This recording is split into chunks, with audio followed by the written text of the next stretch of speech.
L'entrevue du jour, une présentation de la résidence des bâtisseurs Monseigneur Deschênes à Montmagny, une résidence privée pour aînés située au cœur de Montmagny, pour vivre en toute quiétude.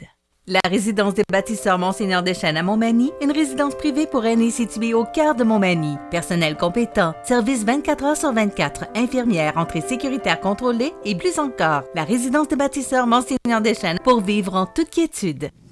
Alors, mon prochain invité, vous le reconnaissez, on vient de le voir dans la chronique économique des Mardi Mallettes. Alors, c'est quoi de le dire que c'est le Mardi Mallette aujourd'hui, parce que notre chroniqueur économique, Régent Lemieux, comptable professionnel agréé du groupe Mallette, on a demandé à Régent de venir nous commenter le budget fédéral, comme on l'a fait avec le provincial. Régent, bonjour. Bon matin, Michel. Régent, qu'est-ce qu'on retient, avant de décortiquer un peu là, les principaux points? Globalement, là, tu qualifierais ce budget-là de comment? À l'image un peu de M. Trudeau, dans le fond, un monsieur qui dépense beaucoup dans l'économie actuellement, donc on a connu au cours de la dernière année, mais également cette année, on met 1 milliard dans l'économie. Est-ce qu'on en met un petit peu trop? Selon moi, oui. Mais 101 milliards. 101 milliards, excuse, effectivement. Oui. Donc, est-ce qu'on en met trop? Peut-être un peu, effectivement, mais on veut s'assurer que la relance va se faire de façon correcte, comme le provincial l'ont fait. L'inconvénient de M. Trudeau que je trouve tout le temps, c'est qu'on ne voit pas la lumière au bout du tunnel, dans le sens que à quel moment qu'on va venir repayer tous ces éléments-là. Donc, on parle toujours avec lui de dépenses, mais on est en 2026, puis on a encore des déficits de prévus. De 35 milliards. De 35 milliards. Donc, aucune solution présentement à court terme, à part que les petits éléments au niveau des taxes de biens pour les personnes riches, là, pour des bateaux, etc., là, mais rien de spécifique qui a été annoncé pour redresser l'économie. On s'attendait à ça aussi, mais on s'attendait peut-être à avoir une vision d'un budget zéro dans les 5 prochaines années, là. Ce qu'on va retenir de Trudeau, c'est dépensier, mais est-ce que, peu importe le gouvernement, peu importe la couleur du gouvernement, là, est-ce que d'autres gouvernements ou d'autres partis auraient été obligés de faire la même chose, d'investir autant, de s'endetter autant pour aider pour la pandémie, là? On sait que toutes les subventions, les aides, la PCU et Alouette, là, est-ce que n'importe quel gouvernement aurait été obligé d'investir ou si, comme tu le dis, M. Trudeau est peut-être plus dépensier que... Bien, n'importe quel gouvernement aurait remis de l'argent de façon importante dans l'économie. Est-ce autant? Je ne suis pas sûr. Mettons, les conservateurs, là, sans faire de parti pris, là, peut-être auraient été plus restreints dans leur budget de relance économique. Le gouvernement est venu un peu saupoudrer un peu partout de l'argent dans l'économie. Donc, il y a des places qui étaient vraiment intéressantes. D'ailleurs, on va en parler dans quelques minutes, là. Il y a vraiment des points intéressants dans son budget qui devient important à faire, là. Il y a eu le prolongement de la subvention salariale d'urgence qui a été ramenée jusqu'en septembre pour les entreprises. Ça, on veut s'assurer qu'une fois que les vaccins vont être faits, on laisse la partie de l'été jusqu'en septembre pour refaire la reprise économique. Ça, c'est bon pour le territoire en passant parce que sur le territoire, on parle de plusieurs millions jusqu'à maintenant qui ont été donnés aux entreprises. Quand on les cumule, là, MRC Montmagny, Lillette et Kamouraska, c'est quand même plusieurs millions que ça représente qui a été remis dans l'économie du territoire, là. Ça, c'est un programme intéressant sur le côté-là. Est-ce qu'on aurait pu le restreindre avant ça? Sûrement oui, mais vous allez voir, les subventions salariales d'urgence, là, j'en parlerai dans une chronique, ils sont moins intéressantes qu'ils sont présentement parce qu'ils sont vraiment de plus en plus restrictives jusqu'en septembre. Maintenant, les points, on va justement les attaquer, mais d'abord, la dette qui va tomber à 1400 quelques milliards, là, je les oublie parce qu'il y en a tellement. Est-ce que, bon, on parle beaucoup de taux d'intérêt bas. Est-ce que c'est périlleux ou dangereux de voir la dette aussi grande d'ici 5 ans? C'est sûr que la dette, elle a pratiquement doublé. On était à 500 milliards de dettes, puis on va doubler à 1 milliard d'endettement. Donc ça, c'est un premier élément qui nous dit ça commence à être beaucoup d'argent. Donc on parle même de, par contribuable, on passe de 25 000 par contribuable à 43 000. Donc c'est quand même beaucoup d'argent. Par contre, lorsqu'on regarde le taux d'intérêt, les économistes, qu'est-ce qu'ils nous disent? Le taux d'intérêt fait en conséquence qu'il est possible d'emprunter présentement dans l'économie parce que le taux d'intérêt est très faible. Et l'autre élément aussi, il faut comprendre qu'on est dans le pays du G7, notre niveau d'endettement est le plus bas des pays des G7 encore, malgré la situation qui va monter à 1,4 milliard. Ça, par exemple? Fait qu'on reste un petit peu en bas du PIB, là, de 50 % du PIB, là, présentement 49,4, et ça va monter à 54 dans le futur, là. Mais ça reste quand même, pour les économistes, gérable. Le terme est vraiment gérable dans le contexte actuel. Et on s'attend toujours à un déploiement économique important. Donc, le fait d'injecter beaucoup d'argent va faire consommer beaucoup les consommateurs. Donc, l'économie, comme je disais, le taux de croissance qui est prévu est encore plus fort avec le budget fédéral qui a été déposé. On parlait de 9 là. Eux autres, ils se basent sur un taux je ne sais pas comment pas inflation, mais... Un taux de croissance. Taux de croissance, merci. De 9 c'est quasiment impossible. C'est majeur. Là. Mais dans le fond, les économistes sont beaucoup plus entre 5,5 et 6 globalement qui s'attendent de croissance. Le problème que ça peut causer, Michel, c'est l'inflation. L'inflation qui a commencé à augmenter au cours des derniers mois. On a vu les prix des matériaux, le prix de l'ensemble des produits semble vouloir aller vers la hausse. Puis le fait de réinjecter de l'argent dans une économie qui déjà va quand même pas si pire là, malgré tout, parce que les gens consomment, ils ont une année pour laquelle ils ont pu cumuler de l'argent, mais ça peut créer un taux d'inflation. Puis ça, c'est dangereux au point de vue économique. Est-ce que ça se peut que inflation veut dire augmentation du taux d'intérêt? Automatiquement, dans le fond, la seule façon de venir contrer... Un ne va pas sans l'autre? Bien, c'est une façon de venir contrer le taux d'inflation. Fait que lorsque tu viens augmenter le taux d'intérêt, ça vient restreindre les budgets des consommateurs parce que leurs taux d'intérêt sont plus élevés sur leur emprunt hypothécaire, etc. Et indirectement, le consommateur, quand il voit une augmentation du taux d'intérêt, le niveau de confiance vient baisser, consomme moins, donc le taux d'inflation vient baisser automatiquement. Donc, c'est un outil qu'on utilise au point de vue économique pour être capable de contrer l'inflation. OK. Maintenant, les principaux points que tu as retenus là, dans le budget? Bien, les principaux points que j'ai retenus, au niveau des aînés, c'est intéressant. Dans le fond, il faut comprendre que c'est une bonne majorité des Québécois sont des 15 ans et plus. Donc, on remet 500 $ au mois d'août. Donc, ça peut être intéressant pour eux. Puis aussi, il va augmenter, la pension de vieillesse va augmenter à partir de l'an 2022, un montant. Donc, ça va leur donner 776 $ de plus par année pour ces personnes-là.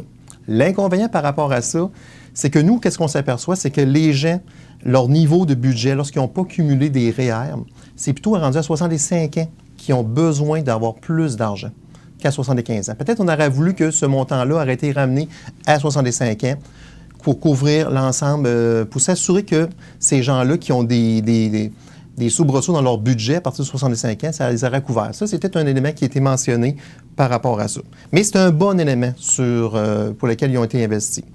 L'autre élément aussi que je trouve intéressant, c'est qu'ils vont permettre aux entreprises, l'ensemble des entreprises, donc ça touche toutes les entreprises sur le territoire, de passer à dépense les investissements en immobilisation. Donc, on veut s'assurer que les entreprises vont investir dans le numérique, l'informatique, parce que lorsque tu as une dépense de 1,5 million et moins, tu peux passer directement à la dépense ce montant-là au cours de l'année, donc un retour d'impôt. Donc, tu ne payeras pas d'impôt fédéral si tu veux.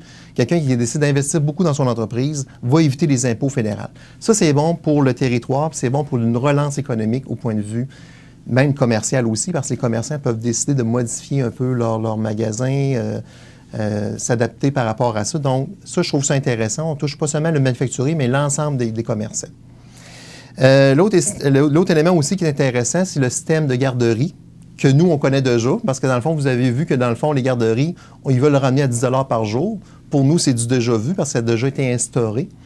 Mais ça va donner quand même un retour d'argent au Québec parce qu'il va venir le bonifier, le Québec, par rapport à ça.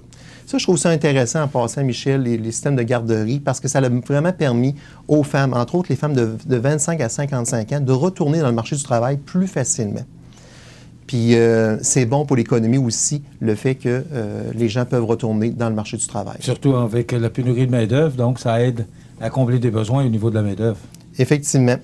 Il y a la prestation d'assurance maladie de 15 à 26 semaines. Bernard Généreux demandait 52 semaines, mais on aura toujours eu 50 %. Oui. Je ne sais pas si vous avez connu, mais dans le fond, on a quasiment toute une personne proche qui a connu une maladie ou un retour de travail plus difficile. C'est un élément qui, je pense, c'est un bris dans le système actuellement, c'est que tu as seulement 15 semaines pour te rétablir, pour revenir en santé. Même si tu as un cancer, etc., là, si tu n'es pas couvert par un budget privé, par une assurance privée, tu as 15 semaines pour retourner au travail. Sinon, tu perds ton revenu. Là, ils vont le mettre à 26 semaines. Puis je comprends Bernard parce que moi, j'aurais voulu davantage peut-être l'augmenter, cette durée-là, mais c'est déjà quand même un bon pas de 15 à 26 semaines. Mais j'ai présentement une personne, dans le fond, qui est atteinte de cancer, puis là, on s'aperçoit que c'est difficile pour ces gens-là de continuer à avoir des revenus alors que tu sais que tu ne peux pas te permettre d'aller travailler. Là. OK. D'autres points? D'autres points qui peuvent être intéressants aussi à mentionner, c'est que En passant, les impôts, ils n'ont pas été retardés au point de vue fédéral. Oui, donc, tu l'as mentionné dans la chronique, là, mais on peut répéter que c'est le 31 mai. C'est ça. Donc, ça reste le 31 mai pour le point de vue du Québec, mais au Canada, c'est le 30 avril. Donc, c'est sûr que vous attendez qu'on produise toujours les deux rapports en même temps. Fait que le 30 avril risque d'être la date qu'on va déposer les rapports d'impôts, mais au moins, on peut sauver les intérêts au Québec jusqu'au 31 mai. C'est important ce que tu dis là, Régent. Québec, c'est le 30 avril. Là.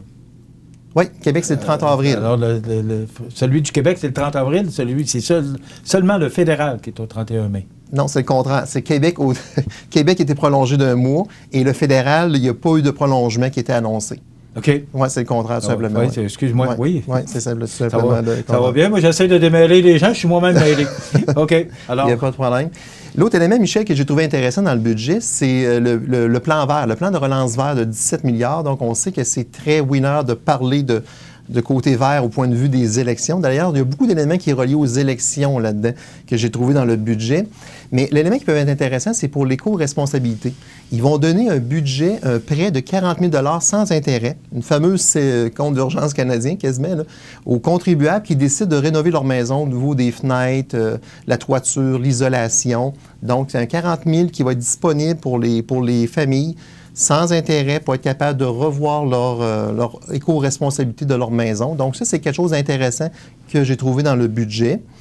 L'autre élément que j'ai trouvé intéressant dans le budget aussi, c'est qu'à partir du mois de juin, une entreprise qui va connaître une croissance de sa masse salariale va avoir une réduction, un crédit de 50 % de sa masse salariale qui est augmentée.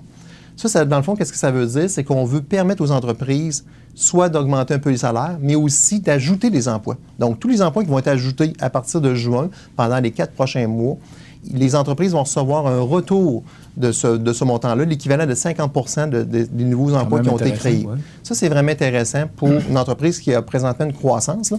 Donc, c'est intéressant par rapport à ça. Élément intéressant aussi, le fameux GAFA. Donc, les Google, Amazon, etc., vont avoir leur taxation à partir de 2022. Ça, je pense que c'était dû d'avoir une taxation par rapport à ça.